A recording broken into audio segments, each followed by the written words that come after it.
It is so good to have you here tonight, Shakti. How are you doing? Oh, thank you. First of all, thank you for having me here again. And I want to congratulate you on your new website, souljourneys.com. It's excellent, and I think it will grow and be a wonderful new enterprise.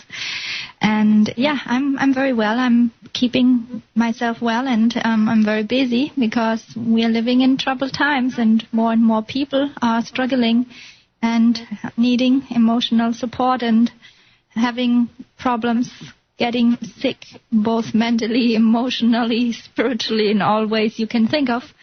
So just trying to help everybody out who's feeling like they're losing it, and it's a tough job sometimes. I hear that. Now, I just posted the link to your article. You have an article, fabulous article, by the way, called Obstacles to Healing, our topic tonight. Now, Shakti, you've helped a lot of us out, not only myself. I got a lot of feedback from the listeners as well, with tremendous success.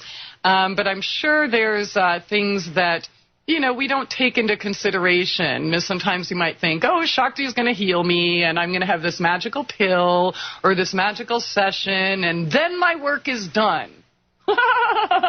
Yeah, well, I wish. Yeah. So there are things sometimes standing in our way that we're not noticing. So let's talk about some of the things that you are able to help people with, but maybe sometimes where, you know, it might work for a while and then not. What are we doing to sabotage ourselves? A lot of things, actually, unfortunately.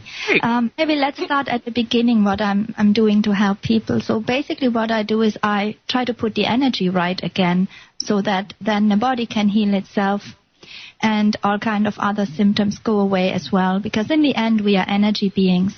And our physical body is just the expression of our energy body. And that, again, is connected to our consciousness. And as we grow spiritually, our consciousness becomes purer, more aligned with truth, and we have more light in ourselves.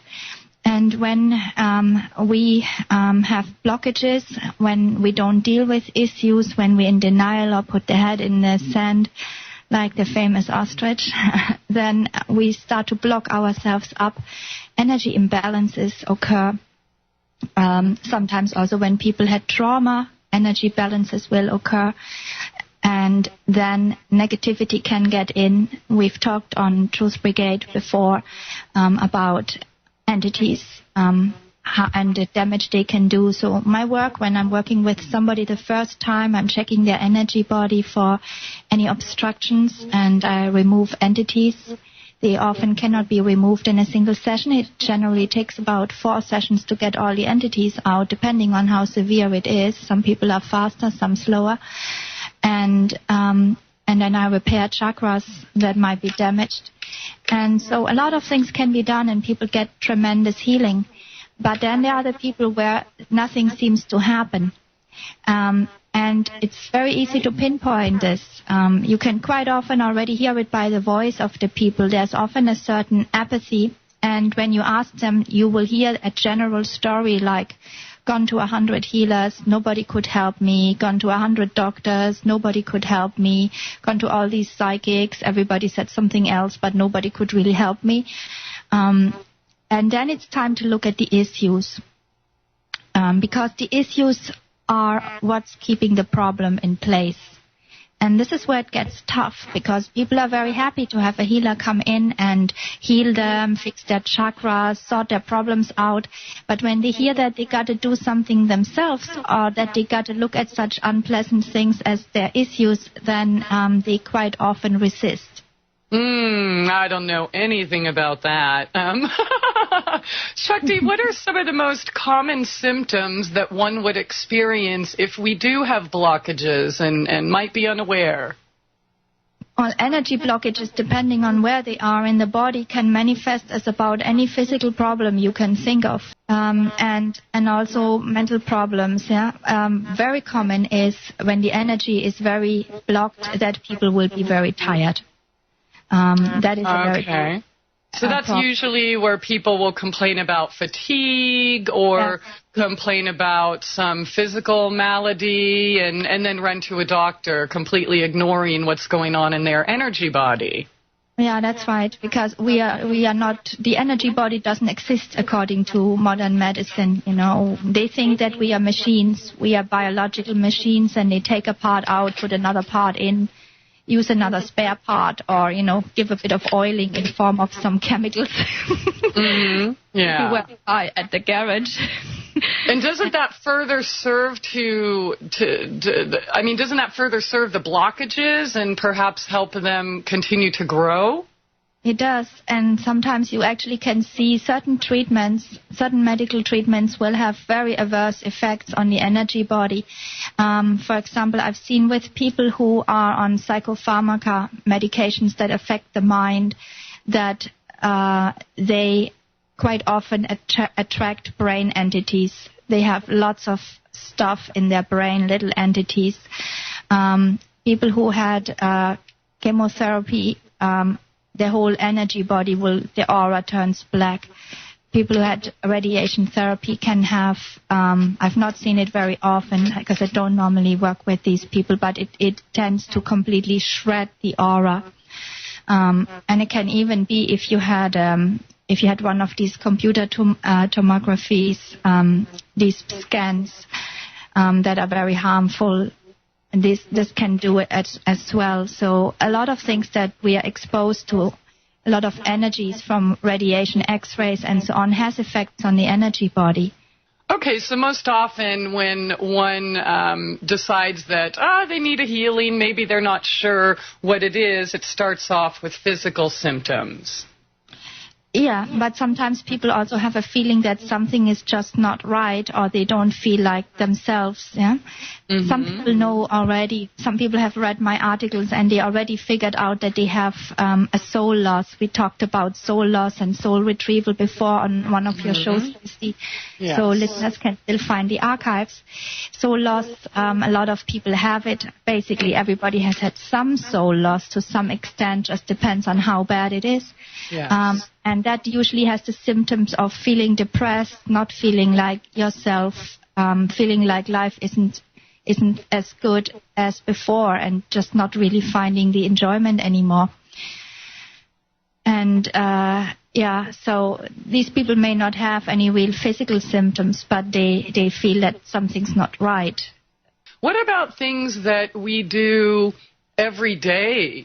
Some of us that could contribute to soul fragmentation, such as keeping a job you really, really despise in exchange for a paycheck.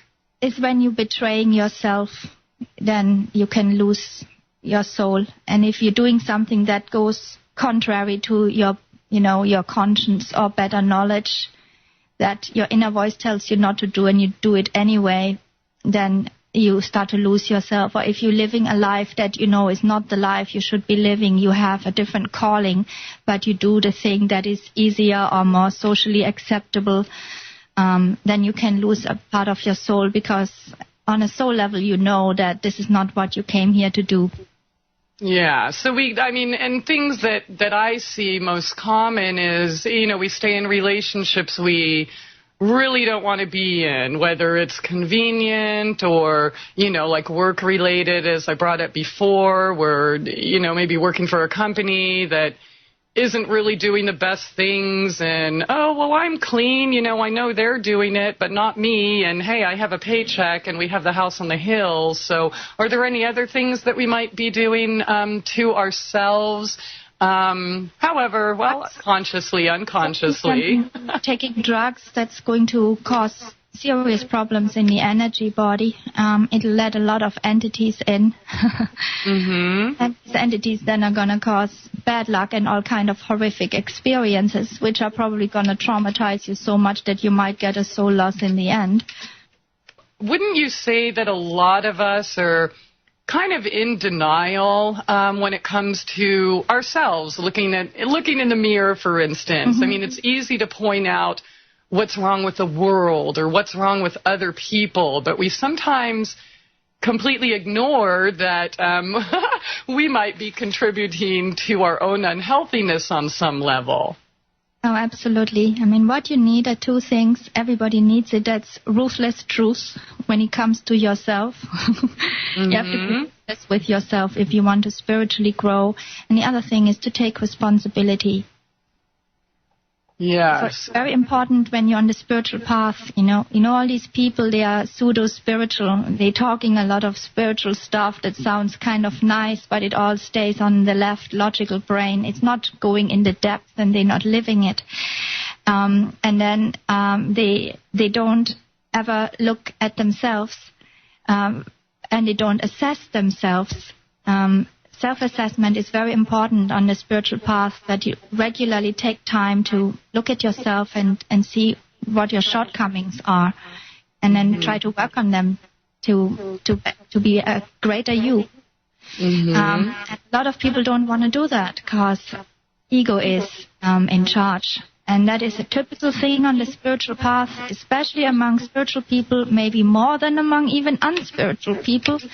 Ego is rampant, and ego runs the show. And people get off on that they are more spiritual than others. And when ego is running the show, then, people stop being critical with themselves, and they just want to hear only good things about themselves. And it's a path that goes down into an abyss of pain. I mean, when you're in denial and you're denying that, you obviously not noticing that you're in denial. Only maybe a year later or two, when you look back, you will think, oh my God, was I in denial? So I'm sure it's something, that we both, I've definitely discussed denial of my denial here on the show, and it's something we're not aware of. But as a client, has a client come to you and maybe you tried to lead him or her the right direction and they just didn't want to see because the denial had set in, it was so deep-rooted? Oh, absolutely. But I'm, ruthless with the truth. I'll give them.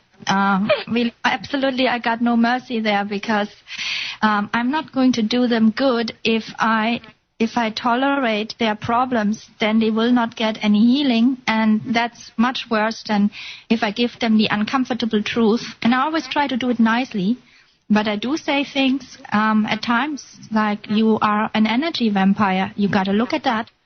Or you're extremely disempowered and you're afraid of your own power, and you need to start to learn power back, take power back. And then people will say, oh, I don't know, just taking power back, I don't think it's going to work for me.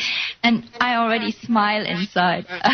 These are typical things that's not going to work for me, which means I'm special. My ego is telling me I'm special. It works on everybody else, but it's not going to work on me, These are some good excuses. I've heard some really, really rich ones, and sometimes I have to try very hard not to laugh out loud when I hear them, because I know the games that people are playing, and I'm compassionate, and I love them as they are, but I also know they could be greater, and I'm trying to help them to be greater and not to be dependent on me, but to empower themselves so that they can heal themselves. No, you're absolutely right as a healer, because there's some that, I notice they'll just say what people want to hear, and you're not really getting to true healing if they're not going to tell it like it is, right? So if we're in denial, or if you're in denial and you go to Shakti, be prepared to hear the truth, because, ultimately your goal is not like, say, standard psychotherapy, in mainstream, where you want them to come back to you every week. You want them to empower themselves so they don't have to go back to you, that they have the tools necessary. You taught them the tools necessary so they can continue their healing on their own.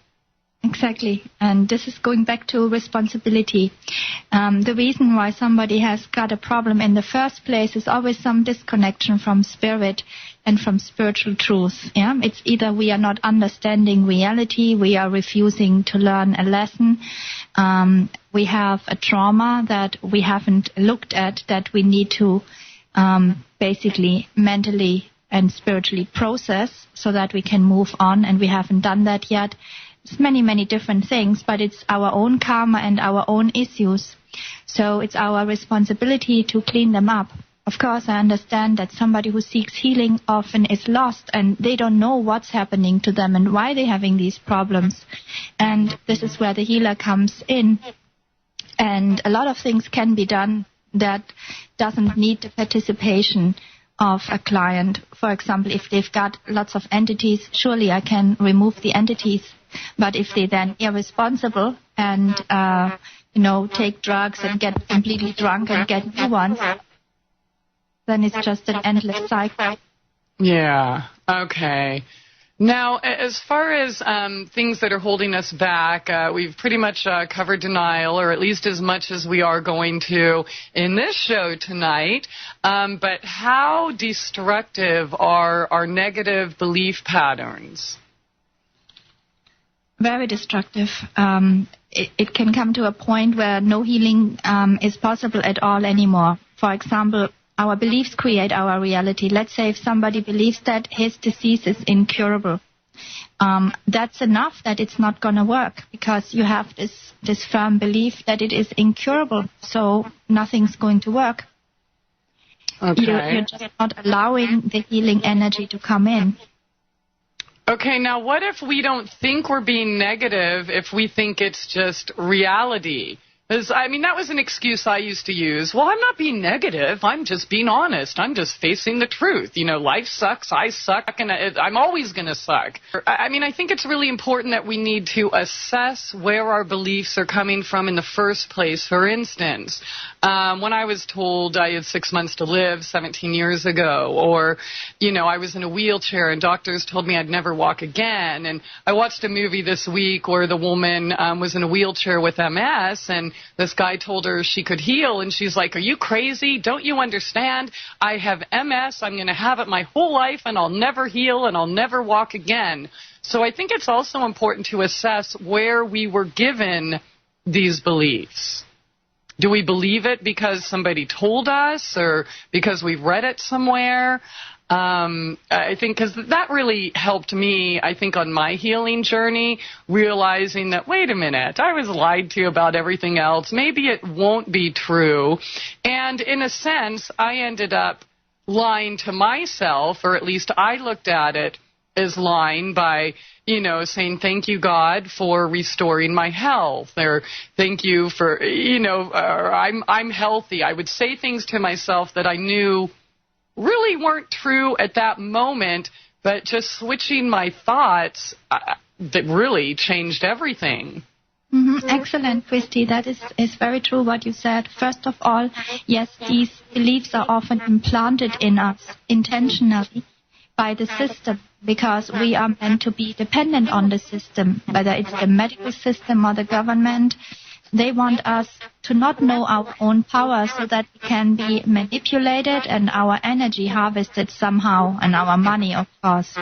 Yes. To keep us small. So you hear on TV so much. Since you're a child, you've absorbed like hundreds and thousands of hours of TV with mostly BS. Mm-hmm. And a lot of negative programming. And in between, you got these commercials. When I was in America, I couldn't believe how many medical commercials were running. It was sickening, to try to sell that is there in the world. So I never, when I was watching TV, I always switched off during the commercials. But now I don't even have the TV, and I'm not going to have one again either. Yeah, it is. I don't have regular TV myself, but when I do see it and, glance at the commercials, it's like, no wonder, and then of course I can look back and see why I held the negative belief system that I had. We're completely bombarded with it, so don't fret. And I don't know, I'm definitely not one to lie, but I did feel that I was lying to myself when I was saying I was healthy when clearly I couldn't walk. But it did change everything, but it also gave me the power to to just realize that I had my own power and that I could change things if I really wanted. And so as I started to see little changes, it just made me more hungry to do what I had to do to take more responsibility for myself to completely overcome it. So, you know, these negative belief patterns that we hold are certainly abundant, but we really can do something about it. So let's say somebody is in a state such as I described, or has some kind of medical condition, and, oh, you're never going to heal, you're going to have to take this drug the rest of your life. What can one do to combat that? Well, first of all, in the situation, when it happens, immediately reject it. I remember once I was at the dentist when I was very young, and he said, what I'm going to do now is going to hurt like hell. And I said, no, it won't. It'll hurt as much as you want it to hurt. And it didn't really. Mm-hmm. But yeah. So, you know, the kind of negative things they put out, I'm not sure whether they're aware of it sometimes, the kind of nonsense that they say. I think they are. They didn't even say it might hurt. No, it's going to hurt like hell. Okay, good, great. The other thing is if it's already happened. So in the situation, you can take your power back by immediately rejecting that. So if you're at the doctor's and he says, you got this disease, it's incurable, then you say, maybe for you, but I'll find the cure. Bye. That's it. Mm-hmm. The only thing that I really believe Western medicine is good at is they're pretty good at diagnosing it. But the diagnosis does in most cases not do you much good because there aren't any positive ways of putting you right energy-wise. That's why I personally haven't seen any doctor and taken any medications for 20 years, exception when I broke my ankle. But other than that, for over 20 years, I haven't seen a doctor. I fix myself. Yes, you are your own doctor. And we all have that capacity within us. So Absolutely. Absolutely. And this is also a test, you know, for the spiritual people. You have all these healers, and as soon as there is a little problem coming up, then they do the very thing that they tell their clients not to do. You know, I've heard of a Reiki healer, and she said, well, next week I have to have surgery on my eye. I said, what's wrong with you? And she had some problem with the eye, and she wanted to have surgery on it and have an artificial lens put in. And I said, wow, are you doing that? And she, yes, there's no other way. And I thought, well, if you really can do Reiki, you should be starting to heal yourself, and even if it takes a long while. But then they're going immediately back to the system, yeah? Yes, yes. Immediately going to the system, even for small things like a flu, you know. What kind of Reiki healer is that who runs the doctor and then asks for antibiotics for a flu? Exactly. So when searching for a healer, definitely, I think rule number one is look for someone who actually practices what they preach. What kind of obstacles do you face when performing a healing, with somebody just like me who maybe has negative belief patterns but isn't aware of them? How does that affect the way you deal with your client? Well, it depends. In the beginning, I will just start to clear them of the typical problems that people have. I might do a soul retrieval, get rid of entities, fix the chakras. Sometimes that's enough for them to get rid of the particular problem that's bothering them. To go all the way with healing is a many years journey, you know. It can't be done with just having 1 or 2 or 3 or 4 healing sessions, not even with 100 to tell the truth. It needs effort of the person themselves. But then when we come to a point where they haven't reached the healing goal that they have and it seems stuck, then I need to look at what is it that keeps them stuck. And then it is my duty to point it out to them. Okay. Now, here's another question in the chat. It reads, without the memory of negative or missteps and mistakes, how do we progress to the positive? And, you know, I'd like to actually extend that a little bit further to traumas and such that we tend to suppress from childhood. Well, the natural state would be to just be in the positive, you know. Question is, why did we slip into the negative in the first place? You know, we're living in a time where we are programmed to be negative and not to have a real understanding of reality as it is. We are being misled. The big illusion, and the world is at the moment full of lies in all respects, you know. On every topic, there are spiritual deceivers. The medical thing is a deception. Government, wherever you look, you find that this big deception is going on. So we really don't need the negative. We need to just remember who we are.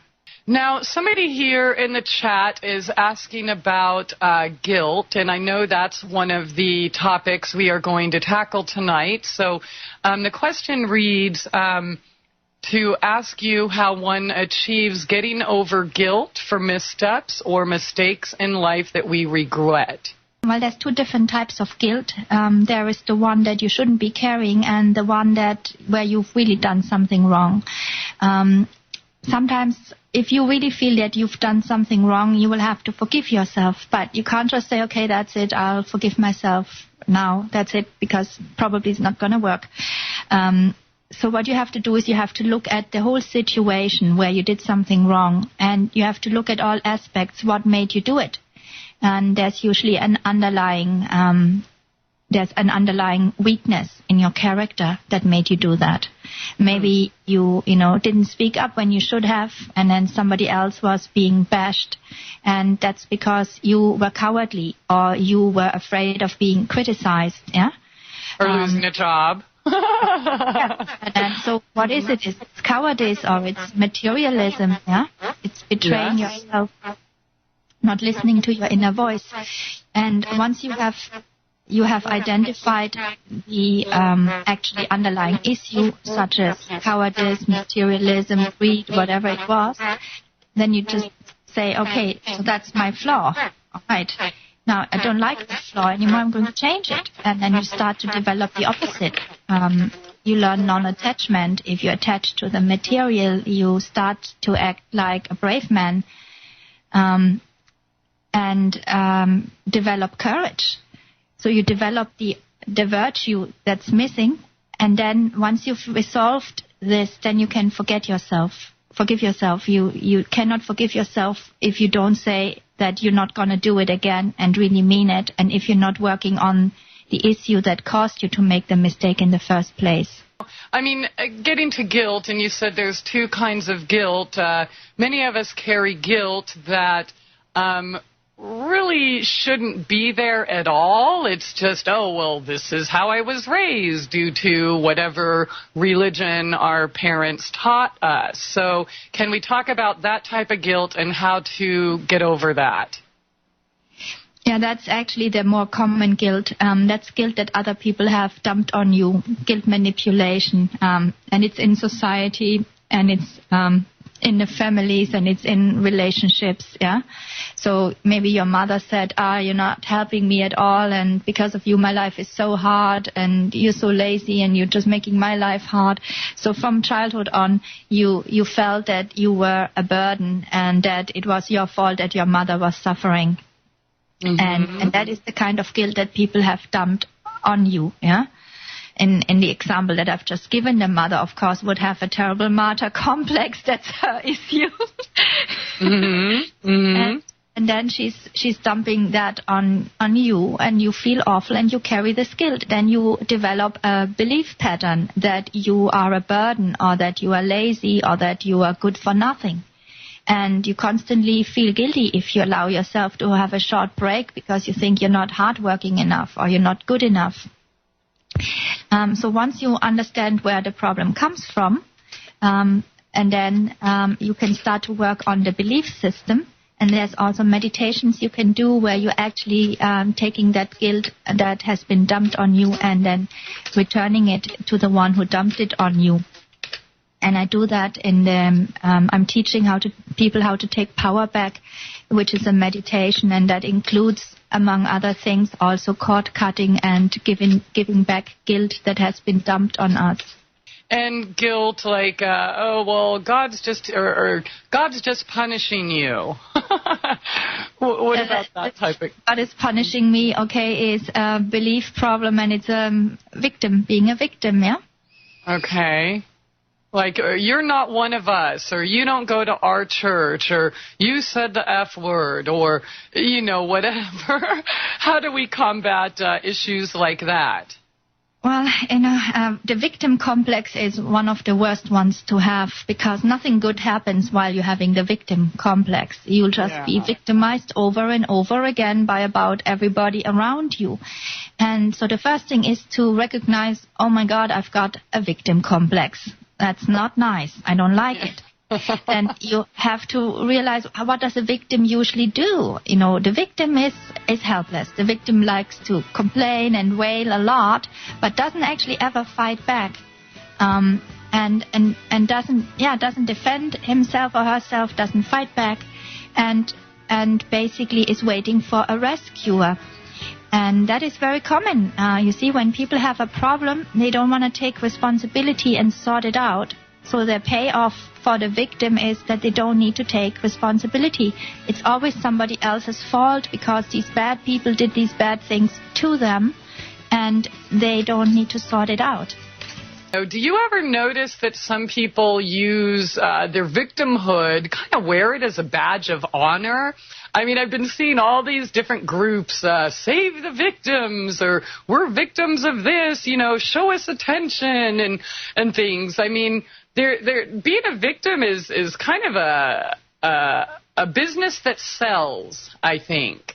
And I think there's many reasons, perhaps we'll get into them, why they want to continue being a victim or labeling themselves as a victim. And when I look at my past, I mean, we've all been victimized, every single one of us in some ways. So, some people, they have a lot more traumatic experiences than others, but in some way, I think about everybody has been victimized.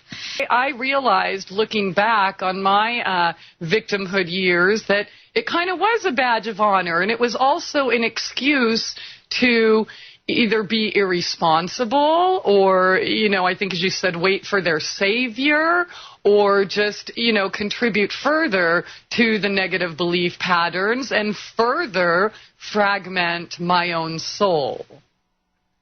Yeah, unfortunately it's true. I mean, people wear this as a badge of honor and they get payoffs and they don't want to deal with the responsibility. I mean, if something very traumatic happens to you, let's say if somebody had an experience of, let's say, rape, that is absolutely awful. I would never tell people that, oh, it's your own karma, you created that, because that's absolute cruelty. Some pseudo-spiritual people do that.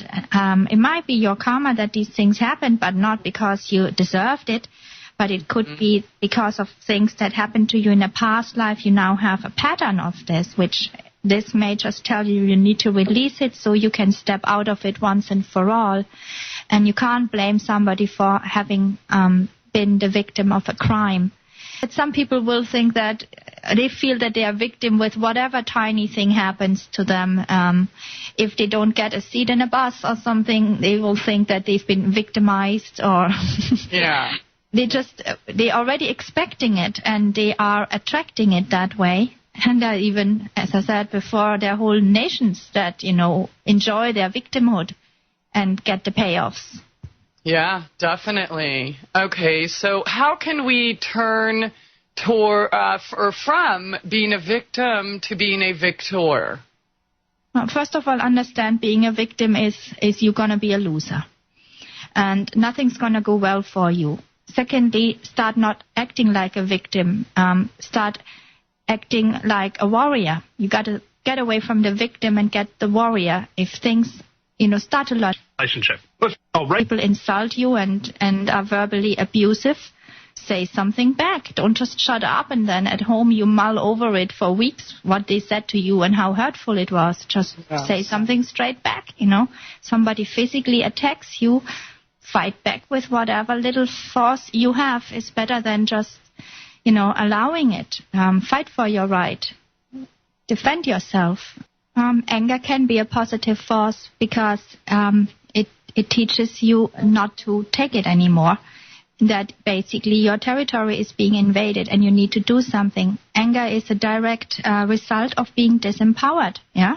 Mm-hmm. And It tells you to take action. If, say, for example, in nature, an animal's youngs are attacked, and the animal is going to show its teeth and it's going to threaten you, and it'll show you that come one step closer and I will bite. Mm-hmm. And that is a positive action for the animal. Mm-hmm. And if you constantly get abused and you never say anything and you just take the abuse, once you take your power back, the anger will go away. Anger can sometimes be the fuel that spurs you to change. Say if you're in a job and your boss abuses you, is constantly exploiting you, you have over hours without end, without getting paid properly, and he says nasty things to you, and at some point you will think, that's it, I've had it, and you quit. It was empowering. Yeah, absolutely. Okay, now I know one of the things you talk about in your article, which is certainly related, is vengeance. Yeah.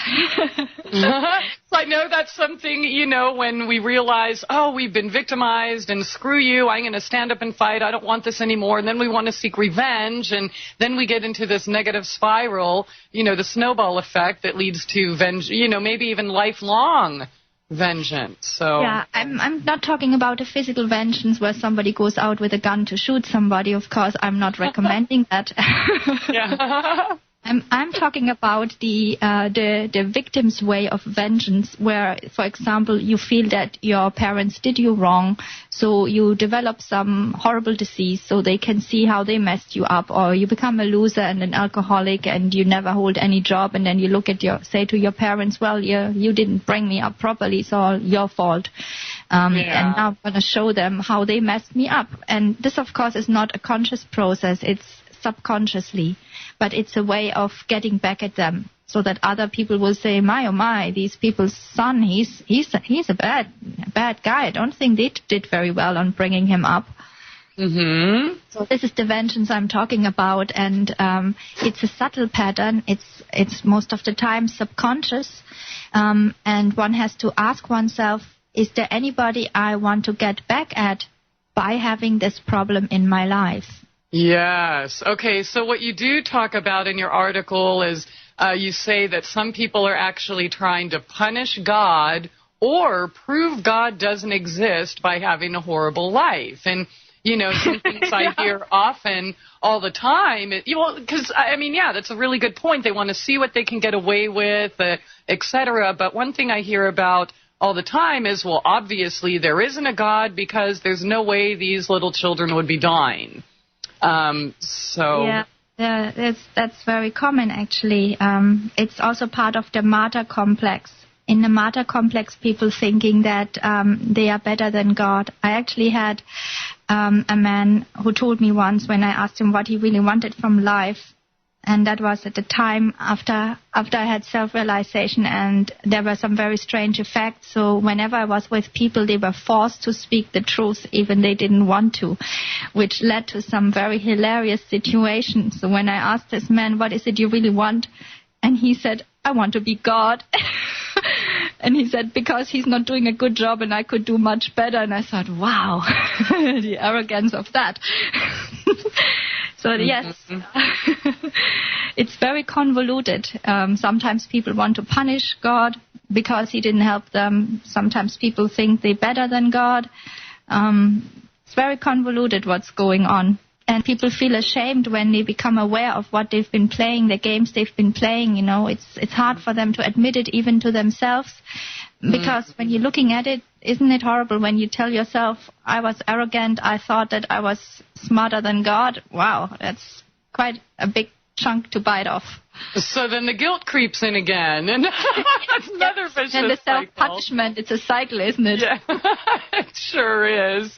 Okay, so let's say we have, or say you have a client, or say you have somebody that is pretty self-aware, and they realize that they lived through the shame and the guilt, and they made decisions in their life that, maybe they were trying to prove that God doesn't exist or punish God or whatever, some of the things that we've talked about tonight. And then they realize that, it was their negativity and such. What are some of the steps that they can take to break that cycle? Well, the first thing is to admit it, really. First, you got to admit it. It's a bit like the Alcoholics Anonymous, I guess. You got to tell yourself. Instead of being in denial, say, all right, now I know. I've got a victim complex. Okay, I'm going to work on it. Then you have to examine yourself in your daily life all the time, whether you're acting like a victim or if you have guilt. You have to become aware every time you feel guilty. And then you have to look at what made me feel guilty. Was that justified? Or have I been guilt manipulated by somebody who's taking my power?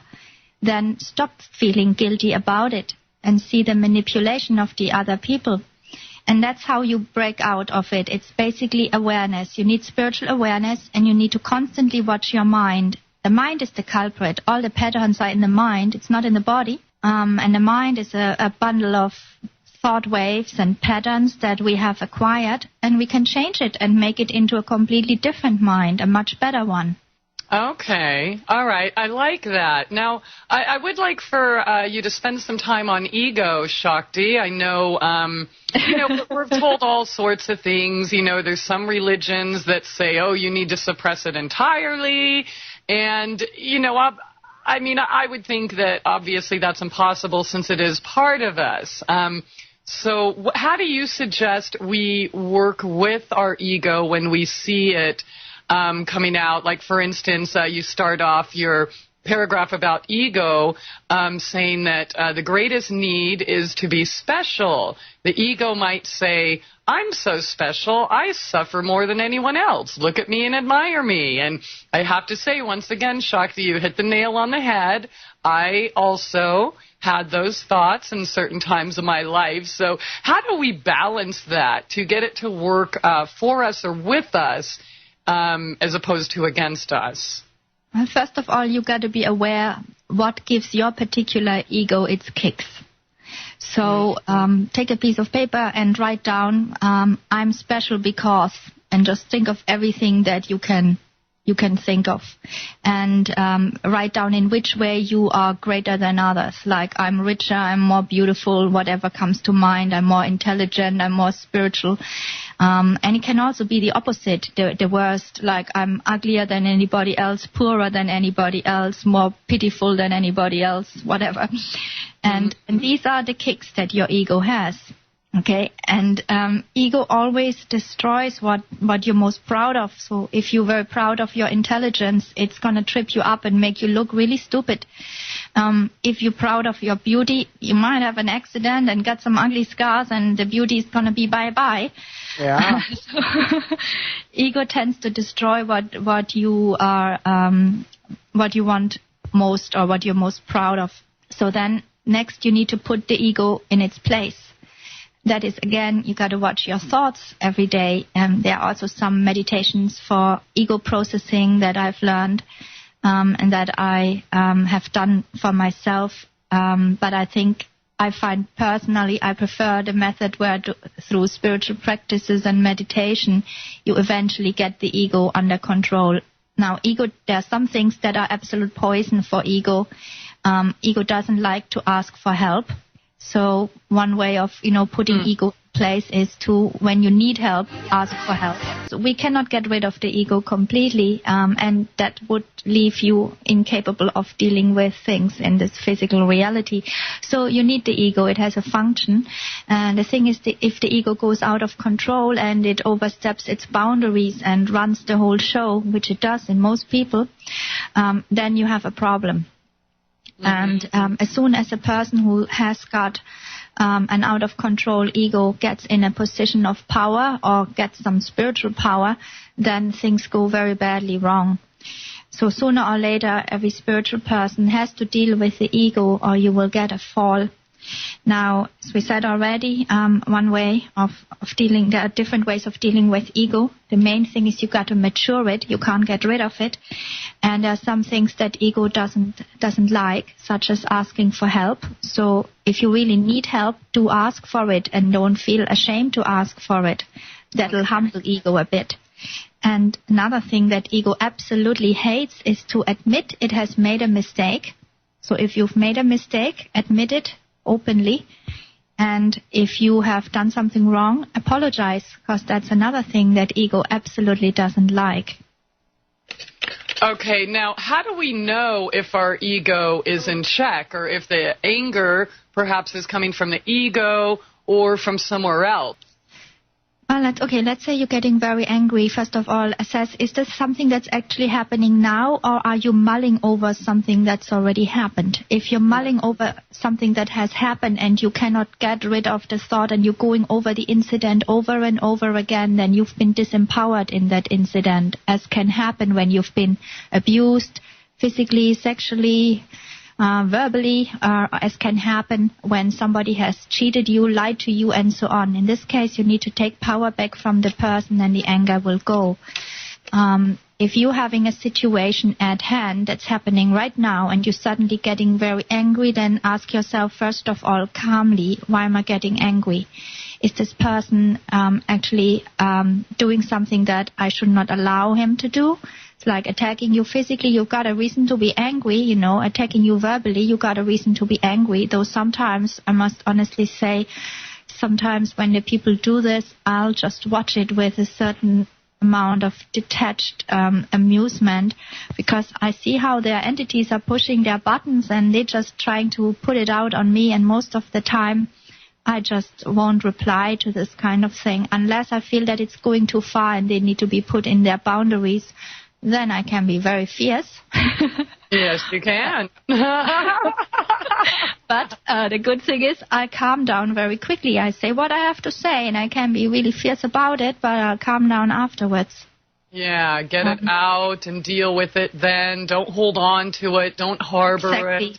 I mean, if you're angry about an incident 10 years ago, about some minor thing, then you will really need to let go and forgive there.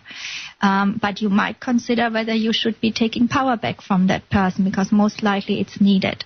Now, if you're reacting because, let's say, somebody calls you stupid, calls you an idiot, and you're getting angry, okay, that's because you're insecure. You don't know that you're not an idiot. You're fearing that you might be one, so you're immediately getting angry. Mm-hmm. Because it's just a word. So if somebody calls you an idiot, what does it mean? It doesn't change you into one unless you believe it. Absolutely. I just, this kind of thing just shows that the person who's saying these things has got a problem. Yeah, definitely.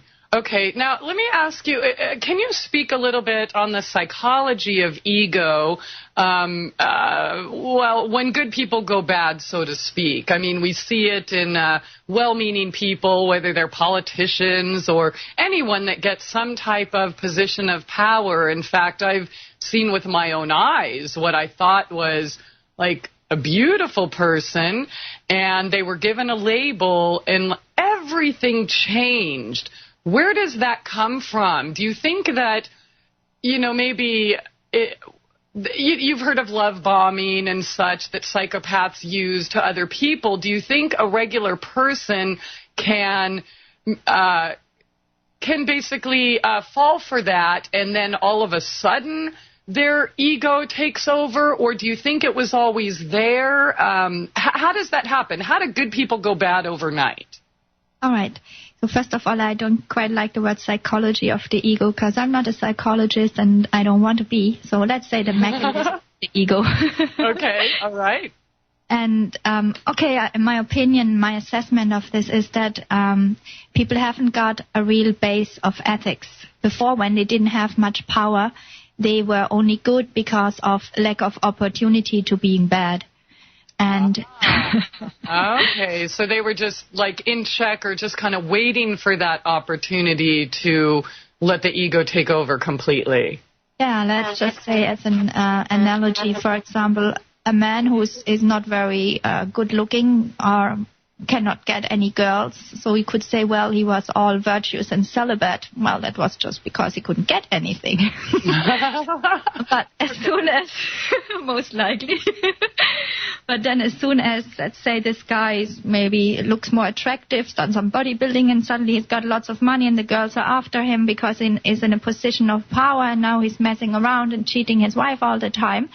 It's not that what really has changed, it's just he's got the opportunity now, and he hasn't got any real ethics. So that's how things happen. I think these people, they get a trip.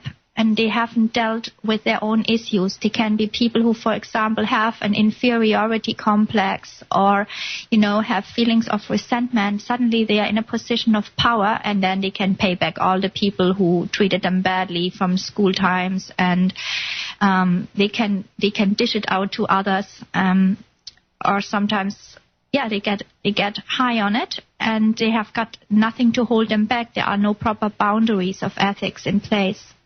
Okay, so essentially what you're saying is that, although it might appear to people like me that it happened overnight, it was always there. It just wasn't given its opportunity to shine, so to speak? Yeah, I think there is a seed in the people already, and it just gets activated by the right circumstances. Okay. All right. Now, there's a lot of comments here in the chat about addiction. Maybe you can talk about that. One of the comments says, curious if the guest thinks that all drug or alcohol excessive use and addiction is a representation of shelved issues not addressed and a resultant of negativity never looked at in the mirror. Other people commented on ego and addiction. So what are your thoughts on that? I think addiction mostly happens because of spiritual disconnection. We all remember on a soul level a state of utter joy and beauty that we once had, and that this is our natural state. And the world that we're living in is totally unspiritual and materialistic. So people feel a lack, an emptiness, and they try to fill that, and they use alcoholic spirits to numb themselves out so they don't feel the disconnection and the emptiness, the void in themselves anymore. It's basically a soul loss and a longing to, go back to this natural joy and inner peace that we know we should have, but we don't know how to feel that anymore. Okay, so, it sounds what you're saying that ego and addiction probably aren't related, because the ego would kind of want you to be on top, and maybe, so where do you think it's coming from? I don't think addiction and ego are directly related. I think addiction is a thing of its own. And of course, there are substances that are so addictive that once you've had them, then you will want to repeat it. I've heard that some of the sweets are actually more addictive than heroin. Imagine that. Yeah, no, I know when I need my chocolate. And a lot of it is also social. I've seen it myself in my teenage years that people who were actually completely against smoking would go along with a pack, because they wanted to be accepted. So here is basically approval seeking. Approval seeking is another way of giving away your power. You want others to approve of you.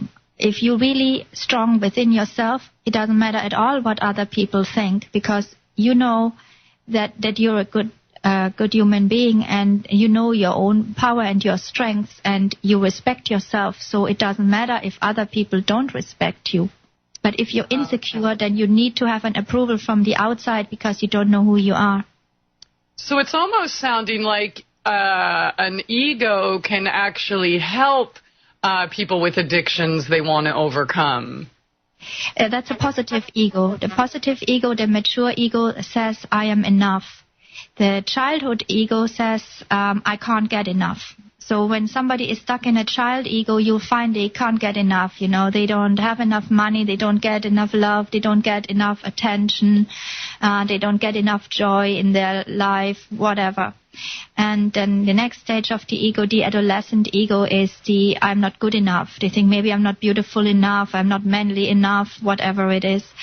And then comes this state of the young adult ego. It starts to think that I'm not growing spiritually fast enough. I need to do more to grow spiritually faster. And eventually you come to the point where you know that you're enough. It's just a knowing of who you are. You're not arrogant about it, and you're not insecure either. One of the things we didn't talk about tonight, Shakti, is the fear of change. And I think that might be a good segue, because I know a lot of us, including myself, hold on to things that are not serving us, that are depleting us of our power, our soul resources, etc. So, it's. I think we talked about in the break. I've heard the term before. The devil you know is better than the devil you don't know. So let's talk about change and the fear of, and steps we can take to hopefully make better choices on our healing path. Fear of change is a very big problem, and most people have it to some extent. Some people very severely. And people will take all kind of things. They will even stay with a man who beats them rather than stepping out of the situation. Now, when you're in a bad situation, any change is better than staying like this. And if you're in a stuck situation, you have to be daring and try something, even if it's risky, rather than getting stuck in a situation that makes you profoundly unhappy. Yes. To get out of a stuck situation, take steps. Do something different from what you've done before, or you will not get out of it. Mm-hmm. And the fear of change is also a spiritual insecurity. It shows that you don't have faith in yourself and the universe. You don't believe that the universe will support you. So everything that's out of your normal range is scary. And the way to do it is do it anyway. That's the way, Exactly. You can't avoid it. You just have to go through it. But when you realize first that you are resisting change, that's the first step. Again, you recognize it. You recognize the problem. And then you can start addressing the problem and act differently. And you can act as if, even if it's not true. Say you're feeling totally scared inside, but act as if you're a brave man or woman. And with the time, this new role that you're playing becomes you, and you become brave. Yeah, absolutely. And so you kind of, you wrote a lot about payoffs and briefly mentioned it in the last hour, but you have to realize, for instance, the abusive relationships that people stay in, there are payoffs. So I think, it's probably beneficial for each of us to look at what these are and clearly assess, you always hear, I can't leave because I won't be able to afford to take care of the children, or where am I going to live? I can't afford a house, or this and that. But you're absolutely right, Shakti. You have to just do it because, as you said before, any change is better than what you have now. Yeah, well, first of all, payoffs don't pay off. You always Exactly. get small change. You always get small change. It's like a robber takes, your millions and gives you a few coppers. Yeah. Lose something very good. Your spiritual connection, the beautiful you that you are, and you become something small and twisted that you are not by continuing with these things that give you the payoffs. So you have to ask yourself from a deep level what these payoffs are. For example, let's have an example. You have a woman who's been trying to lose weight forever, and she's very badly overweight. And she said she tried every diet, and she's not losing weight. And of course, we can have metabolic problems and so on. But let's say that these people often have a reason for not really losing weight, because it is a barrier, so that people don't get too close to them. And so when she makes a list, like, what could be the positive thing about me staying overweight? And she's like, can avoid having another relationship, So fear of intimacy, that's a possibility. And there are some really crazy payoffs that people have, very convoluted, that you wouldn't believe that you could make that up. Mm-hmm. And when you look at it and you find it out yourself, then you gotta laugh. I found out some things about myself, too, that made me laugh. Definitely. And I'm so sorry we hear the music already. I swear every segment just gets faster and faster. But thank you so much for sharing your time and wisdom with us. It's always a pleasure to have you here. And thank you all for joining us tonight. Abundant blessings and love to all. We will see you tomorrow night. SoulJourneysRadio.com.